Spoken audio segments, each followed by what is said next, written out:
The village of Iku was nestled between rolling hills and endless stretches of savanna, where tall grass swayed like waves under the golden sun. It was a place where the people rose with the roosters, where laughter echoed through the clay huts, and where every evening, the scent of wood smoke mingled with stories told beneath starlit skies. But beneath the songs and the rhythm of drums, the people of Iku carried something else, a quiet, pulsing fear. They feared what they could not explain. They feared what they called witchcraft. And when fear ruled the heart of a village, even kindness could be mistaken for danger. Nia lived at the far edge of Iku, near the river bend where herbs grew thick and green. She was a young woman with calm eyes and hands that healed more than wounds, they soothed hearts. Children followed her, calling her Mama Nia, though she was barely in her 20s. She knew which roots cured fever, which leaves could draw out poison, and which flowers carried prayers to the ancestors. Her hut smelled always of crushed mint and honey, her clay pots filled with mixtures that glowed faintly in the firelight. Yet even in her gentle ways, there were those who watched her with suspicion. It began with a whisper. Someone's child had fallen ill.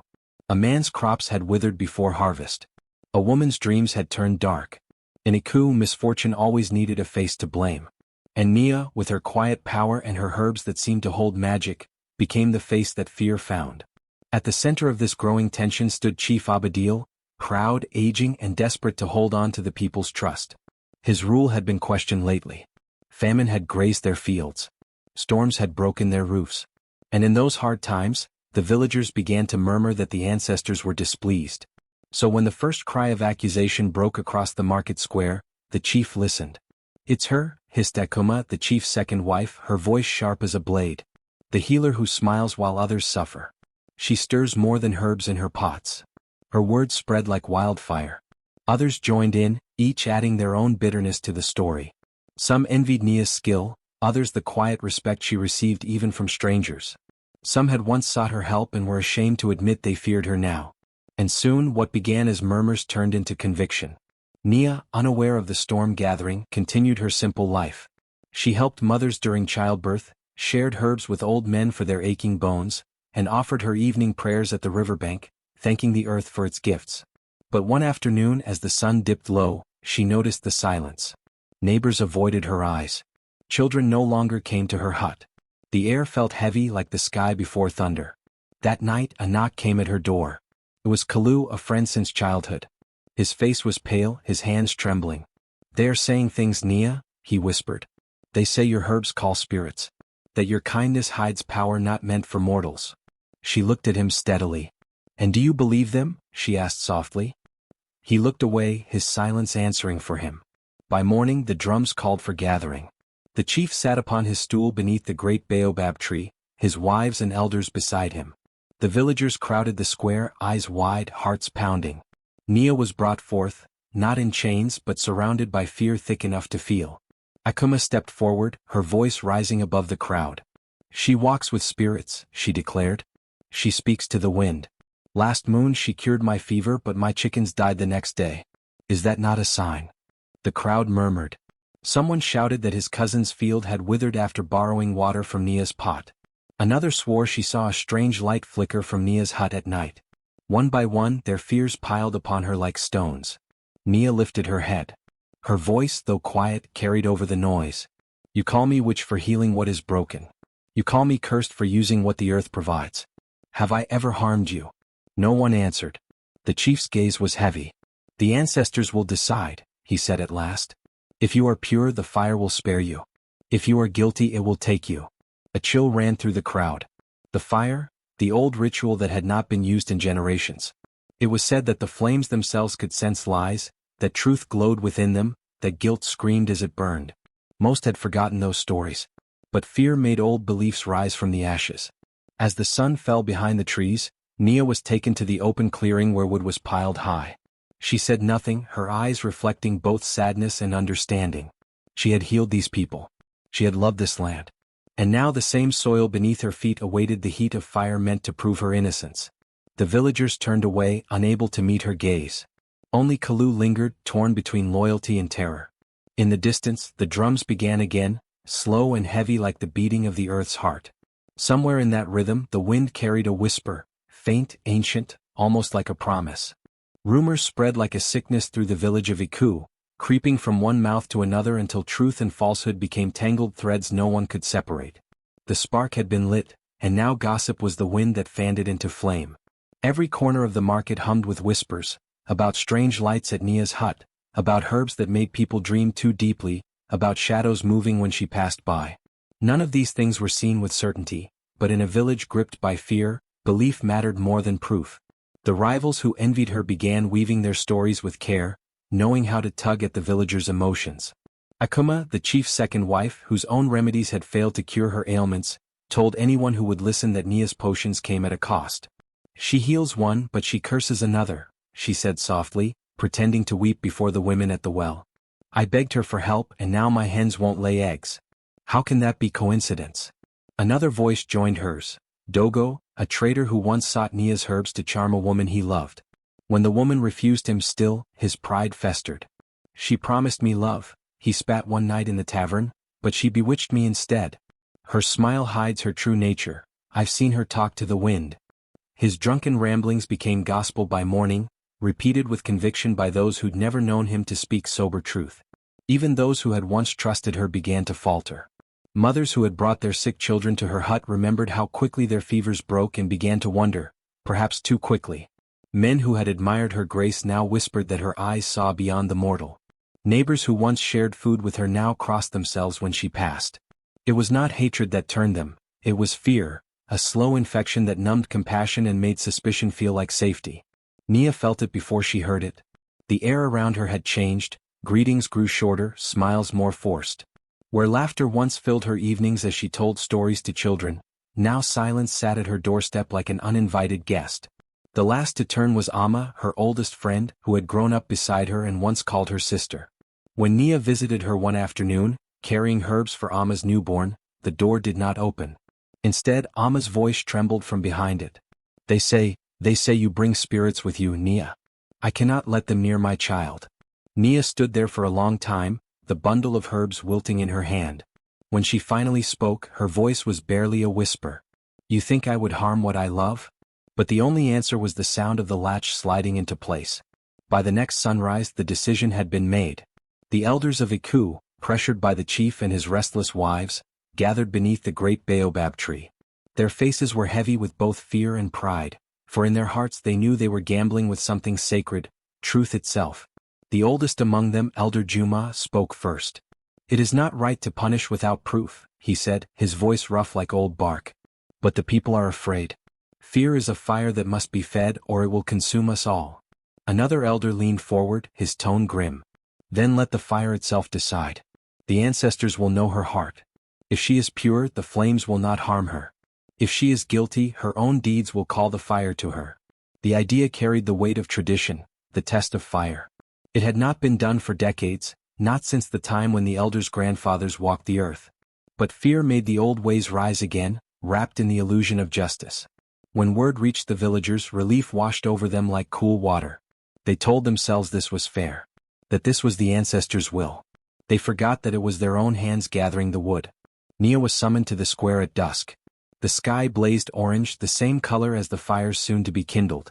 She walked between her accusers with her head high, her face calm though her heart thundered in her chest. The crowd parted for her, their eyes filled with guilt and wonder, as though she were already a spirit among them. Akuma stepped forward, clutching a handful of ashes as if they were proof. "She cursed my home. The hens will not lay, the shadows do not rest. She must answer to the ancestors." Her voice rang false, but fear made it sound like faith. Others followed, each adding a lie polished by imagination. Dogo swore he saw her dancing under the moon with invisible beings. A farmer claimed her shadow lingered long after she walked away. A child cried that he heard her name in the wind. Each accusation chipped away at Nia's humanity, until she stood before them no longer as a woman but as a vessel of their fear.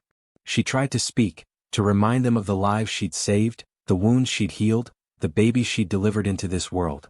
But every word was drowned by the rising chant of the crowd, "Let the fire judge." As night fell, the wood was piled high. The fire pit glowed faintly in the flickering torchlight, as though it already anticipated its task. Nia was tied to the stake, not roughly but with the trembling hands of men who convinced themselves this was mercy. Chief Abadil stood before her, his face carved from stone. "If you are innocent, the ancestors will shield you," he said solemnly. Nia looked at him, this man who had once thanked her for saving his son's life, and spoke softly, "The ancestors already know who lies, chief. And so does the fire." A hush swept through the crowd.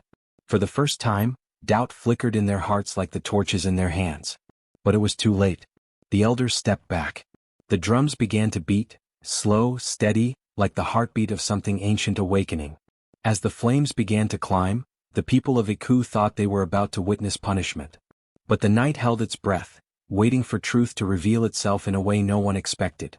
The torches were raised, their orange light trembling in the wind like frightened spirits. A dozen hands hesitated before thrusting them toward the stake where Nia stood bound. The dry wood caught almost instantly. Flames licked upward, hungry and wild, spreading fast along the circle of reeds and sticks that had been so carefully arranged. The crowd gasped as the crackling roar of the fire swallowed their nervous whispers. The heat shimmered in the air, the smell of smoke thick and suffocating. At first, everything seemed to unfold as expected. The wood hissed, the smoke rose, and the flames climbed higher.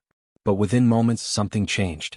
The fire began to twist strangely, moving as though guided by invisible hands. The bright tongues of flame that should have leapt toward Nia's dress instead curved away, recoiling from her as if she were untouchable. She stood motionless, her white dress glowing softly under the shifting light, untouched even as the fire raged inches from her skin. A murmur rippled through the crowd. "Why isn't she burning?" someone whispered. Another voice, trembling, said, "Maybe it's the wind." But even as they spoke, the wind shifted in the opposite direction, pushing the flames closer again, only for them to bend away once more, circling her like a ring of dancers paying homage rather than delivering death. Nia's hair fluttered in the rising heat, her face calm, her eyes closed. The crackling grew louder, yet it sounded less like destruction and more like a rhythm, a pulse, a heartbeat. Sparks lifted into the dark sky like fireflies, swirling around her in patterns too deliberate to be chance. The villagers stepped back, awe tightening their throats. The elders exchanged glances, uncertainty flickering behind their hardened expressions. "More fire," one shouted. "Feed it." The men obeyed, tossing more bundles of wood into the blaze. The flames surged higher, roaring now, a storm of gold and crimson. The ground itself seemed to tremble. But the fire refused to obey. It spun, coiling upward, its heat intensifying but never crossing the invisible boundary that protected Nia. Then came the moment that silenced every tongue. The fire began to change color. What had been orange and yellow now deepened into shades of blue and white, flickering like lightning given form. The light bathed Nia's face, illuminating her calm features as though she stood at the center of a sacred ritual rather than an execution.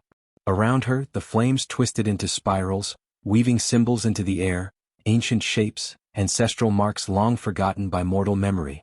Gasps erupted as villagers recognized fragments of those symbols. Patterns painted in shrines, etched into drums, whispered about in stories passed down from the old days. Someone cried out, "The ancestors! The ancestors are here!" Panic rippled through the crowd. Some fell to their knees, others turned to flee, but their feet refused to move as the air thickened with something older than fear, judgment. Nia opened her eyes. They reflected the flames, not with terror but with sorrow. Her lips moved silently, uttering words that only the wind could hear. The fire responded, its shape tightening, focusing. The heat no longer radiated outward, it began to shift direction. Slowly, impossibly, the flames leaned away from Nia and toward the gathered villagers. A scream broke the stillness. The fire that had surrounded Nia surged outward in a sudden wave, rolling toward the edge of the square. The villagers stumbled back, shielding their faces, but the flames followed like a living creature seeking its prey. It weaved through the air, curling between huts, chasing those who had thrown the first stones, spoken the first lies. The torches in their hands flared out of control, their wooden shafts igniting as if recognizing their owner's guilt. The air became a chorus of terror. People dropped their torches and fled, but the fire darted after them, not touching everyone, only those whose words had helped condemn Nia. The innocent watched in stunned silence as the guilty ran through the square, their shouts echoing against the dark sky. Yet even in its wrath, the fire spared them death. It burned no flesh, it scorched no skin. It only surrounded, forcing each liar to face the truth glowing in its light. The oldest elder fell to his knees. "Forgive us," he cried, his voice trembling as tears streaked through the ash on his face. "We did not see, but his words were swallowed by a deep rumble from above. Thunder rolled across the heavens and lightning flashed in the distance. The rain began again, not the gentle drops from before, but heavy sheets that hissed as they met the fire. The villagers watched in disbelief as the rain did not extinguish the flames but joined them, creating a shimmering dance of steam and light. Through it all, Nia stood untouched, the ropes around her wrists falling apart as if undone by unseen hands. The fire bowed inward, forming an arch of light before her. She stepped forward slowly, her feet bare against the wet earth. Each step left behind a glowing imprint, a reminder of where truth had walked. The storm grew louder, the wind howling through the trees, and then as suddenly as it had begun, everything fell still. The fire vanished, leaving behind no ashes, no smoke, only a faint warmth that lingered in the air. The villagers fell silent, the echo of their fears still trembling inside them. Nia stood before them, free and radiant, her hair glistening with rain. The people could not meet her eyes. The stake behind her, blackened but unbroken, stood as a reminder of their sin. She looked upon them, not with anger but with an expression that pierced deeper than fury ever could, a look of mourning for their lost humanity. The moment the fire turned away from Nia, the air itself seemed to change. The heat that once pressed against her skin lifted, and the roaring sound of burning wood deepened into something that was almost alive. The villagers froze, their eyes widening as the flames that had surrounded Nia like a crown suddenly surged outward, crawling across the ground in waves of gold and red. They spread with purpose, flowing around her as though obeying a hidden command. Nia stood untouched, her ropes falling away as the fire split into countless tendrils. The flames reached outward, sliding across the soil toward the gathered crowd. It was not chaos, it was deliberate, intelligent, almost sentient. Sparks leapt and danced, skipping over those who had pleaded for mercy, yet curling hungrily toward those whose mouths had spoken lies. The first scream tore through the square as one of the accusers, the merchant who had claimed to see Nia brewing poison, stumbled backward. Fire erupted at his feet, chasing the hem of his robe. He spun, frantically beating at it, but the flames refused to be extinguished. They coiled around him like serpents, burning not his flesh but the air around him, a glow of judgment that refused to leave. The villagers stepped back in terror as the merchant's body glimmered in the light, every deceit he had uttered reflected in his eyes like molten truth. Others ran. One woman, who had whispered to the elders that Nia cursed her child, fled toward the fields. Sparks lifted from the burning stake and followed her, darting through the night air like fireflies that refused to die. Her screams echoed across the plains as the sparks surrounded her in a circle of fire. But again no flame touched her skin. Instead, her voice broke and her cries turned into confession. She fell to her knees, sobbing, "It was a lie. I lied." The crowd trembled as if the earth itself had heard her. The flames pulsed in response, shrinking slightly, their fury soothed by truth. But for those who still denied, the fire grew brighter, hotter, and wilder. It moved through the village like a spirit hunt, not consuming homes or fields but lighting up the ground beneath the guilty. The huts of the innocent remained untouched, cool, dark, and safe, while trails of glowing embers snaked toward those who had borne false witness. The eldest of the accusers, a man with a staff carved from ebony wood, tried to stand his ground. "This is witchcraft," he shouted, though his voice trembled. "She commands the fire." But even as he spoke, a wave of flame rose before him and shaped itself into the outline of a woman, a figure of light and smoke with Nia's calm eyes. The elder stumbled backward, dropping his staff as the fiery figure lifted her hand toward him. The air shimmered and the staff burst into flame. The villagers watched, wide-eyed, as the fire did what their own justice could not. It revealed. The elder's hands glowed red where he had taken bribes, the merchant's eyes reflected the lies he had spread, and the jealous rivals trembled as the air around them whispered their hidden thoughts for all to hear. The fire became truth itself, and no heart remained concealed. The night sky roared with thunder, and the earth rumbled beneath the village square. Animals howled from the forest's edge, not in fear but in chorus with something older, something divine. Sparks rose like souls ascending, dancing above the crowd before bursting into bursts of gold. The villagers dropped to their knees, covering their faces, unable to bear the brilliance. Nia, still standing in the center of the circle, raised her gaze. The flames curved gently toward her, like children returning to their mother. She whispered softly, her voice barely audible over the storm, "Let truth rise and falsehood fall." The fire obeyed. With a final surge, the flames surrounding the guilty flared, forcing them to face one another. Their screams turned to confessions, their pride to pleading. Each liar's voice trembled as truth poured out uncontrollably, their sins spilling into the open. And when their words were finished, when every deceit had been burned from their tongues, the fire softened. It drifted upward, curling into the sky like a prayer fulfilled. The silence that followed was absolute. The only sound was the crackling of dying embers and the quiet sobbing of those who remained. The stake still stood, blackened but whole, and Nia's feet glowed faintly where the fire had kissed the earth. The villagers stared in awe, unable to comprehend what they had seen. The fire had judged them, not with death but with truth. No ashes marked its passage, only clarity.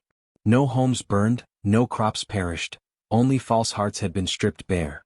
Then came the wind, a cool, soothing breeze that carried away the smoke and filled the air with the scent of wet earth. It brushed through Nia's hair, and for the first time that night she smiled. The flames had chosen, and their justice was complete. The crowd bowed their heads not because they were told to, but because they finally understood.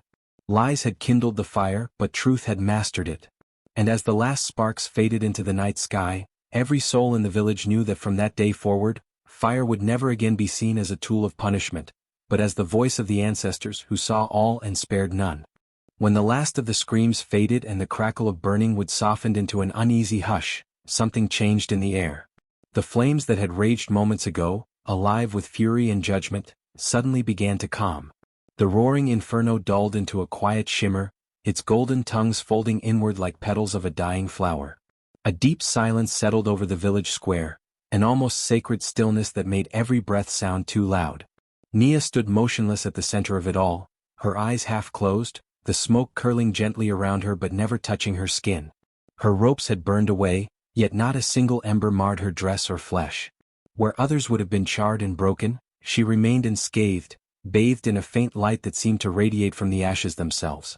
Her heartbeat slowed, calm and steady, as though she was breathing in peace itself. Around her, the ground began to move.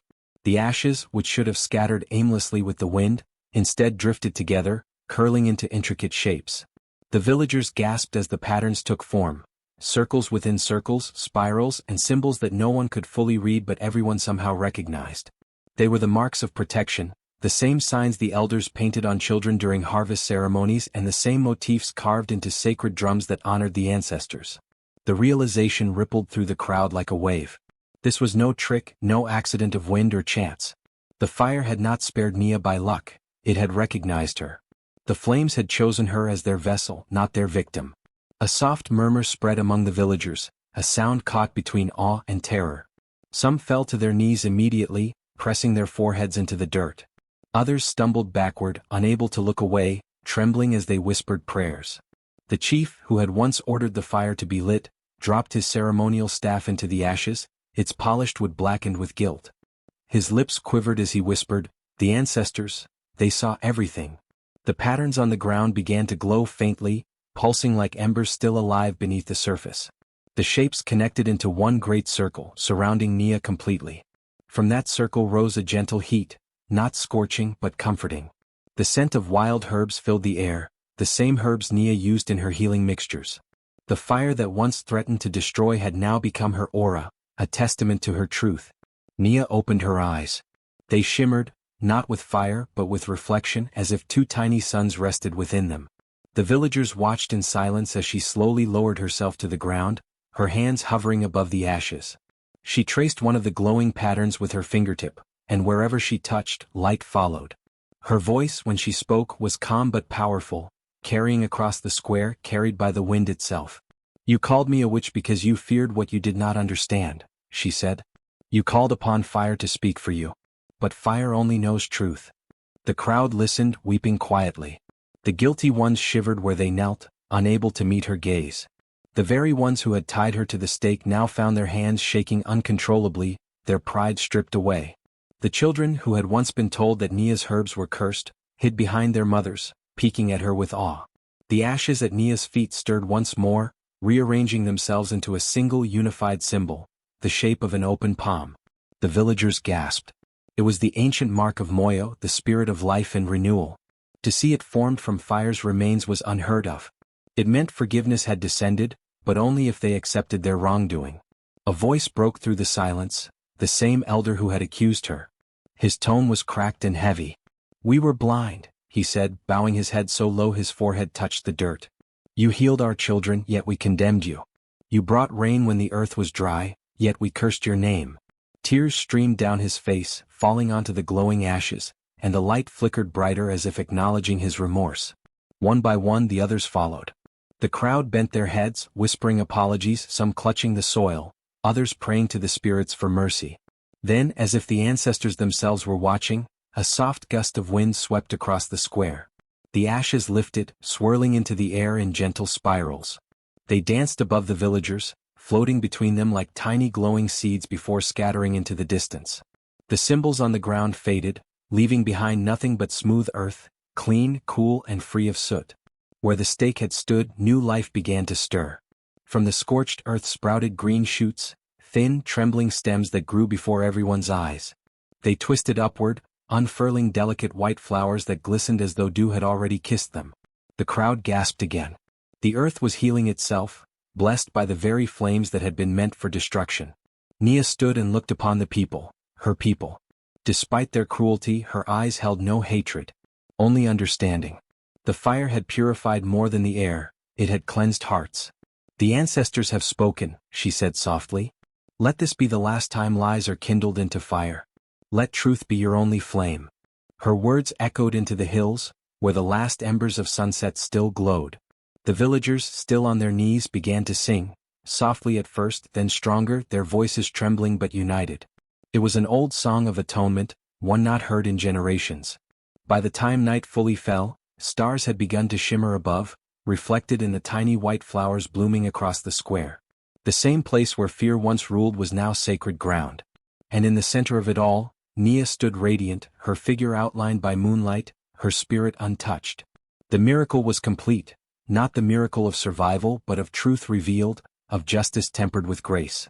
And as the people whispered her name in reverence, they knew they would never again forget that night when the flames refused to lie. When dawn broke over the village, the air still carried the faint scent of smoke, but it was no longer the smell of ruin, it was the smell of revelation.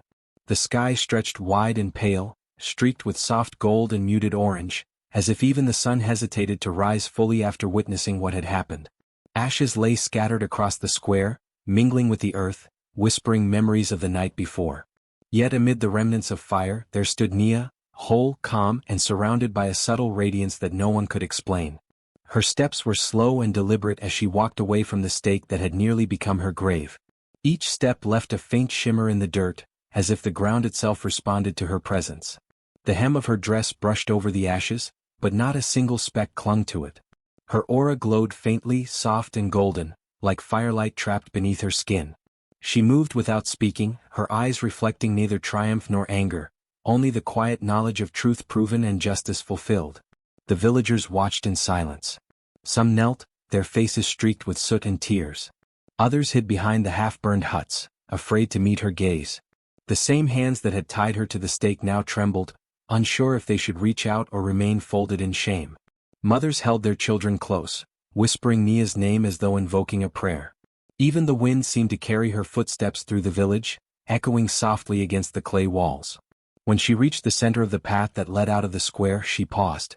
Turning slightly, she looked back at the people who had condemned her.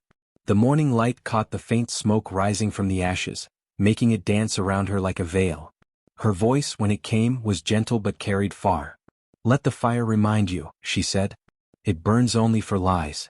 No one dared reply. The weight of her words settled deep, finding its place among hearts and memories. A few of the elders, those who had accused her the loudest, bowed low to the ground. One of them, his voice breaking, whispered, "We are sorry." Nia said nothing. She simply turned back toward the forest edge and walked on, her figure fading slowly into the morning mist. The villagers remained frozen long after she disappeared from sight. In the days that followed, the village changed. No one ordered it, no decree was made. But the people began to rebuild, not just their homes but their sense of morality. The square that once held the stake was cleared and turned into a circle of remembrance.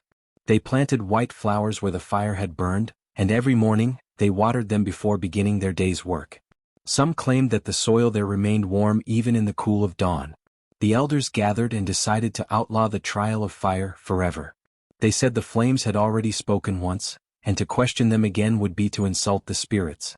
Stories spread quickly to nearby villages, of a woman who stood untouched by fire, of flames that turned against false tongues, of ancestors who revealed truth through heat and ash. Travelers came to see the square and left carrying whispers of her name. Children were taught differently too. When they asked about Nia, the parents didn't hide the shame of what had happened. They told them, she was a healer and we doubted her. The flames taught us that truth cannot burn. Each year, during the dry season when the air was thick and brittle with heat, they held a quiet ceremony, lighting small lamps instead of fires, offering flowers instead of accusations. Nia herself was rarely seen after that day. Some said she had gone to live deep in the forest, among the spirits of the earth who had protected her. Hunters claimed they saw faint lights between the trees at night, golden flickers that danced like embers, moving in a rhythm too graceful to be mere wind. Others said she had become a traveler, moving from village to village, healing those in need and teaching lessons about truth, humility, and the balance between man and nature. But whether she was a woman of flesh or spirit no longer mattered. Her name had become legend. Around fires at night, old storytellers began with her tale, how Nia, the herbalist, had faced fire for a lie and walked away reborn. They described her as neither saint nor goddess but as a mirror for human folly, a reminder of what happens when fear outweighs faith. Years passed, and those who once condemned her grew old. Their children grew up in a village that no longer hunted its healers, that saw nature not as something to fear but to honor. When the rains came late, they prayed not for punishment but for understanding. And in moments of doubt, when someone spoke a lie or spread a rumor, an elder would look toward the old square and murmur, "Be careful. The flames still remember." On certain nights, when the air was still and the moon hung low, villagers swore they could see a faint glow at the edge of the forest, a figure bathed in light, watching silently. No one dared approach, for they knew that if it truly was Nia, she did not return for vengeance, but to ensure that truth remained alive. Her legend grew beyond her lifetime.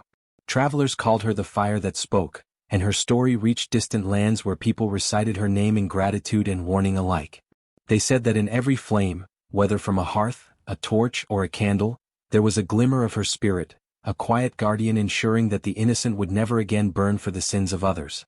And so, in that village once haunted by fear, the people learned to live with gentler hearts. The drums that once summoned crowds to judgment now played songs of peace. The children danced barefoot where ashes had fallen, their laughter echoing into the forest where Nia's spirit was said to dwell. The fire had changed everything. It had taken lives, yes, but it had also given something greater in return, a legend of truth, endurance, and divine justice. And though Nia's footprints had long faded from the path, her light remained, flickering softly in every heart that remembered her name. Under the crimson sky, where time softened memories into stories, the tale of Nia lived on, not as a mere whisper but as a truth carried by generations. The villagers' descendants spoke of her name with reverence, their voices low yet full of awe. They called her the flame that chose, a living reminder that fire could judge more than flesh, it could weigh the soul itself. The stake where she had once stood was no longer a place of fear.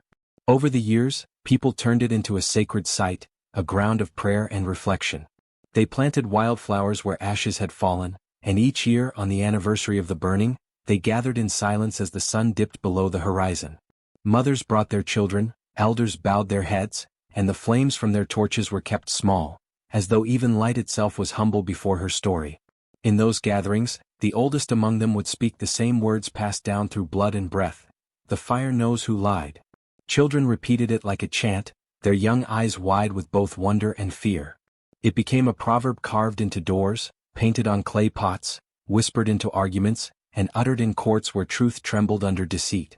The meaning was clear: no lie could escape the eye of the elements, no falsehood could stand against the balance of the world. And as the people grew wiser, they began to see the story not just as punishment but as mercy, for the fire that had spared Nia had also burned away ignorance. As decades became centuries, songs were written about her, not just her survival but her heart.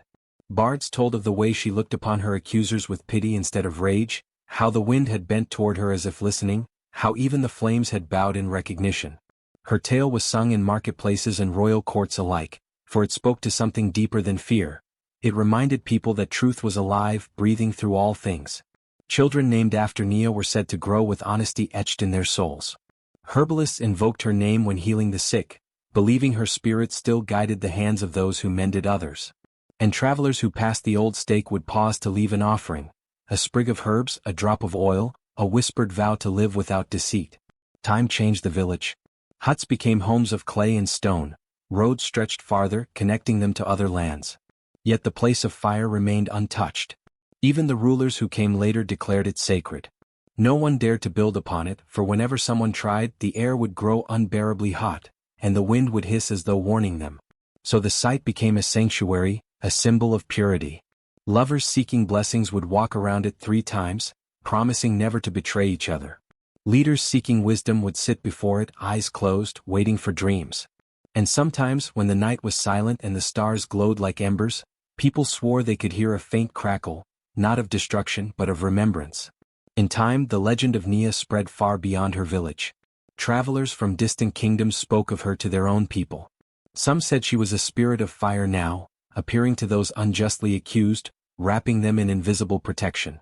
Others believed she walked among healers and truth-tellers, her touch a gentle warmth that made liars tremble. A few even claimed that when injustice flared too brightly in the world, storms of fire erupted from mountains or deserts, as though Nia's spirit had risen once more to balance the scales. Whether truth or myth, no one doubted that her presence lingered, unseen yet undeniable. The elders, in their wisdom, rewove her story each generation so it would never fade. They told it not as a tragedy but as a transformation. The fire that was meant to destroy her had revealed her true essence. Fire does not burn the pure, they would say, it merely shows what cannot be consumed. To the young, this became a comfort, a belief that justice was not always in the hands of men but in the rhythm of the universe itself. And so, whenever lies spread or envy threatened to poison hearts, someone would always whisper, "Remember Nia? Remember the fire." That single name was enough to silence deceit. As the centuries turned, the tale found new forms. In painted murals, in carved wooden figures, in lullabies mothers sang to restless children. Artists depicted her with flames circling her body like guardians, her face serene, her eyes reflecting both sorrow and wisdom. The murals glowed with colors of amber and gold, and wherever her likeness stood, peace seemed to linger. Even rulers feared invoking her falsely. Her story became a law stronger than any decree. In times of trial, when truth was clouded and injustice rose, the people would gather at the sacred stake once again. They would light small fires not to test the innocent, but to remind themselves of balance. That fire, like truth, must never be wielded in cruelty. At dusk, when the sun sank low and painted the world in the same colors that once danced around Nia, the stake's shadow stretched long across the field. The air shimmered softly as if remembering her final breath, calm, fearless, unbroken. The wind, playful yet solemn, would move through the grass and stir the ashes buried beneath the soil. Sometimes those nearby claimed to hear faint whispers, like voices speaking from flame to flame, carrying words lost to time. It was said that if one listened closely, they could still hear Nia's final prayer, not for vengeance but for truth to outlive fear.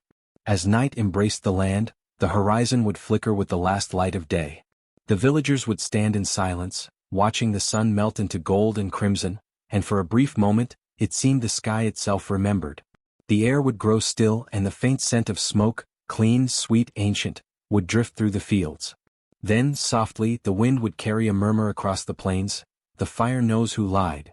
And in that whisper the people would find peace, a promise that truth once burned into the world never dies.